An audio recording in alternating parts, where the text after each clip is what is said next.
तसं पाहिलं तर याच्यामध्ये गळ्यात हार-बीर घालून मिरवण्यासारखं काहीही नाही आहे.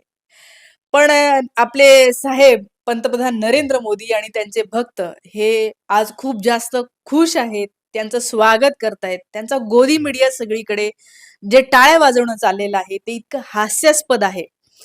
पुढच्या 5 मिनिटात तुम्ही फक्त ऐका, तुम्हाला सुद्धा कळेल, की हे कशाप्रकारे तुमच्या डोळ्यामध्ये धूळ फेकत आहे. ते तुम्हाला उल्लू बनवत आहेत.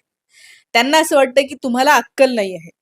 कसं? मी तुम्हाला सांगते. आता आपल्या पंतप्रधानांच्या गळ्यामध्ये हे जे हार-बीर माळा टाकून सजवण्याचं चाललेलं आहे, त्याचं कारण आहे ते म्हणजे डोनाल्ड ट्रम्प म्हणजेच अमेरिका ह्याने भारतावरचा टॅरिफ 25% वरून 18% असा कमी केलेला आहे.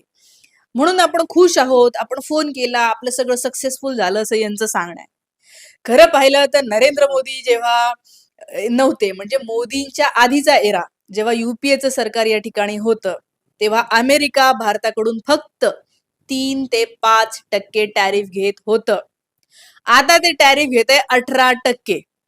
आता 3 किंवा 5% वरून जेव्हा 18% वर गेलं, ही मिरवण्यासारखी गोष्ट आहे की लाजिरवाणी गोष्ट आहे? दुसरीकडे भारताने अमेरिकेवर किती टॅरिफ लावलंय? तर भारताने अमेरिकेवर 0% टॅरिफचं जे आहे ते घोषणा केली असं डोनाल्ड ट्रम्पने लिहिलंय. म्हणजे अमेरिका आपल्याकडून 18% घेणार आणि आपण अमेरिकेकडून 0% घेणार. म्हणजे अमेरिकेमधून कापूस येणार, तेल येणार, सगळं सगळं येणार 0% टॅरिफनी स्वस्त येणार. त्याच्यामुळे इथल्या शेतकऱ्यांचं जे काही पिकलेलं असणार आहे, ते कुणीही खरेदी करेल की नाही हा प्रश्न आहे. आता हे जे सगळं स्वागत चाललेलं आहे त्याच्यापासून तुम्ही का दूर राहायचं? उदाहरणार्थ हा पेन आहे. हा पेन 3 रुपयाचा आहे. 3 रुपयाचा पेन आहे. दुकानदार म्हणतो की नाही नाही हा म्हणजे आधीच्या गिरायकाला दुकानदाराने हे 3 रुपयाला विकला होता. पण तुम्ही आल्याच्या नंतर दुकानदार म्हणतोय हा पेन 10 रुपयाला आहे. मग तुम्ही थोडंसं म्हणता अरे नाही थोडं कमी करा, थोडं कमी करा. मग तो दुकानदार खूप तुम्ही मागे लागता, गिडगिडता, मी काही करायला तयार आहे. तुम्ही मला नाचायला सांगा, तुम्ही मला गायला सांगा. अ, काही पण म्हणजे मी काही करायला तयार आहे. मग तो दुकानदार म्हणतो, "ठीक आहे, तुला 10 नाही, एक काम करूया, 8 रुपये दे चल, 8 रुपये." मग तो म्हणतो, "अरे वाह! 10 वरून 8 रुपयावर आणलाय हा पेन." खुश होतो पोरगा, घरी जातो आणि घरी गेल्यावर घरच्यांना म्हणतो, "माझ्या गळ्यात हार टाका, माझी आरती म्हणा, मला फुलं वाहा, माझी काय पेढे वाटा पेढे. मी 10 रुपयाचा पेन 8 रुपयाला आणलेला आहे." पण तुम्ही विसरला, हा पेन पहिले किती रुपयाला होता? 3 रुपयाला होता. आधीच्या काळात किती होतं टॅरिफ? 3% होतं. काही गोष्टींवर 5% होतं. तर असाच प्रकार आहे आपल्या मोदी साहेबांचा. पण ते 2014ला जसं त्यांनी तुमच्या डोळ्यात धूळ फेकली, तसे ते प्रत्येक क्षणाला धूळ फेकण्याचे हे सगळे प्रयत्न करत असतात. सगळ्या मीडियावर फोटो येतोय, व्हिडिओ येतोय. वाह! वाह! वाह! वाह! किती आनंद, किती खुश. एक फोन केला आणि झुकला ट्रम्प. बरं, अजून एक गोष्ट सांगायचीच राहिली. हा पेन जेव्हा दुकानदाराने तुम्हाला विकला, तेव्हा दुकानदार काय म्हणला माहिती आहे? "ठीक आहे, ठीक आहे. चल 10चा पेन तुला 8ला देतो. पण माझ्या कंडिशन आहे." काय? "इथून पुढे दुसऱ्या कोणाच्याही दुकानातून तू कधीही पेन घ्यायचा नाही." तुम्ही म्हणाल, "ठीक आहे, ठीक आहे." "इथून पुढे मी सांगेल तेच म्हणजे माझ्याच दुकानातून तू हा पेन घ्यायचा. अजून इथून पुढे माझ्याकडून ह्या-ह्या गोष्टी तू ह्या-ह्या किमतीलाच घ्यायच्या." म्हणजे बघा, दुकानदार इतरांना हा 3 रुपयाला, 5 रुपयाला विकतो हा पेन. पण तुम्हाला फक्त त्यांनी किती रुपयाला केलाय? तुम्हाला 8 रुपयाला केलाय. पण तुम्ही 10 वरून 8 वर आणलं याच्यामध्येच खुश आहात.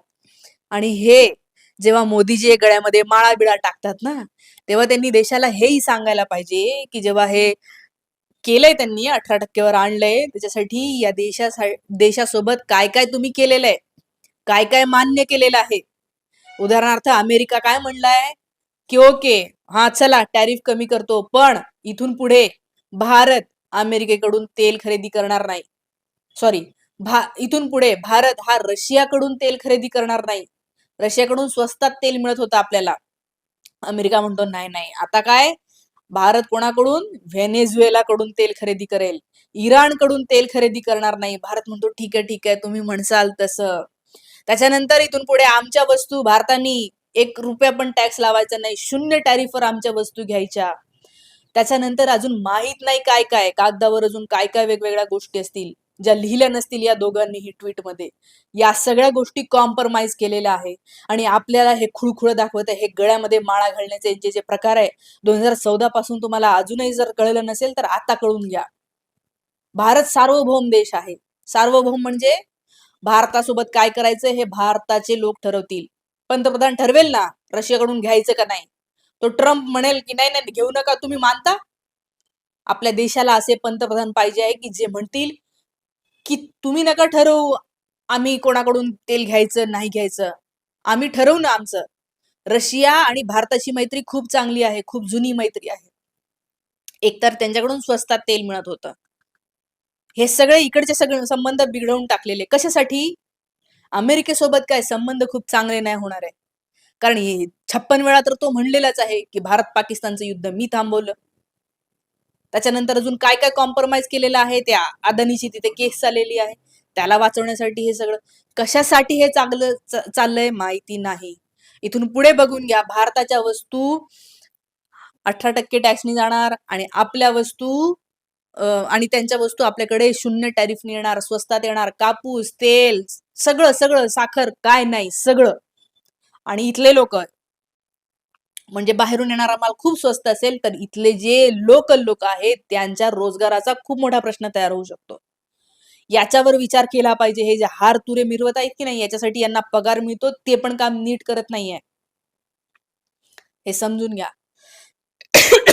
तर या सगळ्याबद्दलच्या प्रतिक्रिया मला सांगा. मी आज पण पेपरला लोकसत्ताला पण आलेली आहे बातमी. काय म्हणतात? अमेरिकेकडून आयात शुल्क कपात.